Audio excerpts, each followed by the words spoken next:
Ulam for today, kalabasa, may talong, may luya. Ano nga tawag dito? Nakalimutan ko ng tawag dito eh. Basta yan. May okra, may malunggay, may patola, may sitaw, at syempre itong masarap. Ayan. Itong masarap. Ano ang tawag dito? Yung nakakaalam. Nakalimutan ko ng tawag dito eh. So ayan, ako magugulay. Masarap ang gulay ngayon guys. Sino may gusto? Bili na kayo at kayo magulay na rin. So, eto na guys, ang aking gulay na bulanglang. Yummy na to guys. Nainggit ang person sa kanyang mother kasi sabi ni mother siya din magbubulanglang. So, ayan naman ang akin. Kaya, namiss ko na rin to guys, magbulanglang. Kahit medyo mahal ang gulay, aba, ay tayo bumili ng kaunti para lang makatikim ng gulay. So ayan ang aking bulanglang na gulay.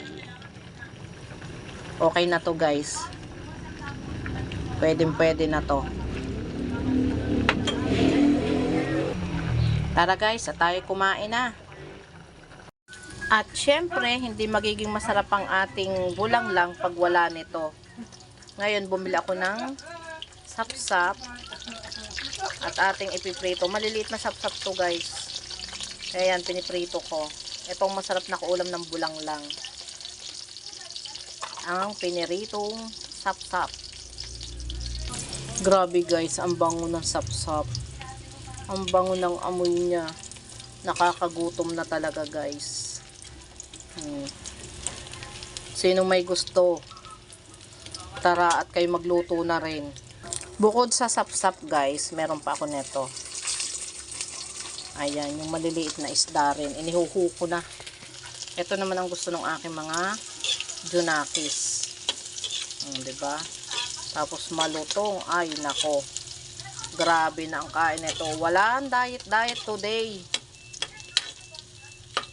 Diba? Ang sarap. Simpleng ulam pero talaga namang mabubusog ka. So ayan lang guys ang update sa aking cooking.